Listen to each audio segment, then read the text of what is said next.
सभी का स्वागत है लाइव टीवी समाचार में। बढ़ते हैं आज की खास खबरों की तरफ। बिहार की दूसरी वैष्णो देवी के नाम से प्रसिद्ध सोमेश्वर धाम मां कालिका मंदिर को पर्यटन स्थल का दर्जा दिलाने के लिए विगत 25 वर्षों से प्रयास में लगे शंकर प्रसाद सोनी ने कहा कि प्रकृति की गोद में बसा सोमेश्वर धाम अपनी प्राकृतिक छटा के लिए मशहूर है।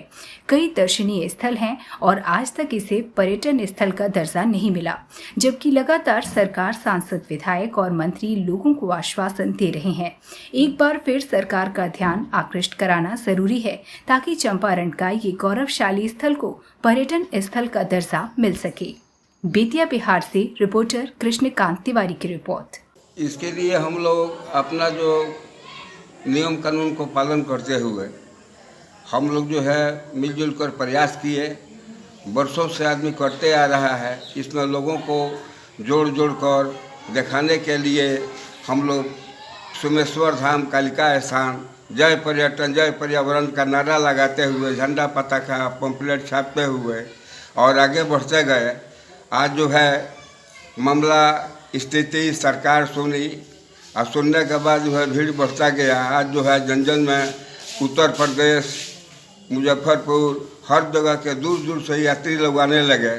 बीच में जो है कोरोना के चलते कुछ बाधा उत्पन्न हो गया। आप लोग जो सरकार से मांग किए थे वो कहाँ तक पहुँचा और इससे पर हम लोग तो पर्यटन मंत्री, कहाँ तक कामयाबी मिली? पर्यटन मंत्री थे उस टाइम गोगई साहब राज्यपाल थे। उनके पास तो हम लोग एक डेलीगेट लेकर गए थे।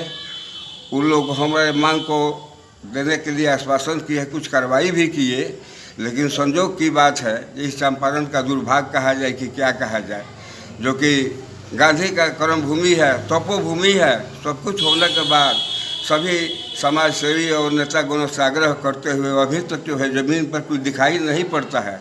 निराश जैसा हम लोग टूटे हुए पड़े हुए हैं, कोई सुनने वाला है नहीं। तो शंकर जी ये बताएं, ये कहा जाता है कि सोमेश्वर धाम माँ कालिका का स्थान एकदम सत्य है और हम लोग माने अंदर की बात, हम लोग कभी कभी वहाँ जाते हैं तो रात में कुछ सपना भी देखते हैं जो माँ वैष्णो देवी के तुलना में साक्षात दिखाई पड़ता है और मनोकामना जो लेकर जाइएगा वो पूरा भी होगा। क्या सरकार से मांग करना चाहेंगे इसके लिए आप? हम सरकार से यही मांग करना चाहते हैं जो सरकार यदि पर्यटन का दर्जा दे देती है तो सरकार को राजस्व की प्राप्ति होगी और गरीबों को रोजगार का अवसर मिलेगा। यही मेरा प्रार्थना है। और आप सभी जानते हैं जैसा कि हम लोग इसमें कोई अपना निजी काम नहीं है, समाज और सरकार की बात। रामकिशोर प्रसाद हुआ, मैं रामनगर का स्थायी निवासी हूँ। और सोमेश्वर धाम की जहाँ तो क्या बताना चाहेंगे वहाँ के बारे में आप? ऐसा है कि सोमेश्वर पर मैं एक छोटा सा परिचय उसका दे रहा हूँ।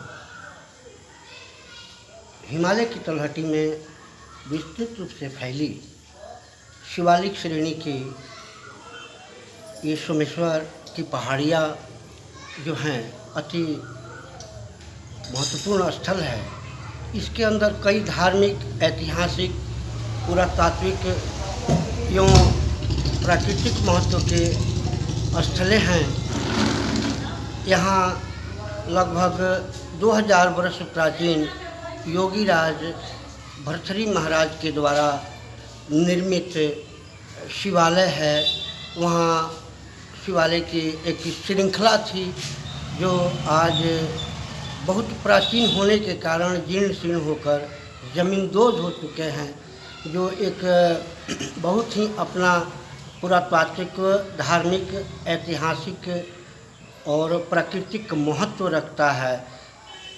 योगीराज भर्तृहरि के द्वारा जो निर्मित कराया गया है वो आज भी स्थल देखने में वहाँ आता है। तो ये थी आज की खास खबरें। ऐसी खबरों को देखने के लिए, ऐसी अपडेट को देखने के लिए हमारे साथ रोजाना बने रहे लाइव टीवी समाचार, लोकतंत्र की आवाज में। धन्यवाद।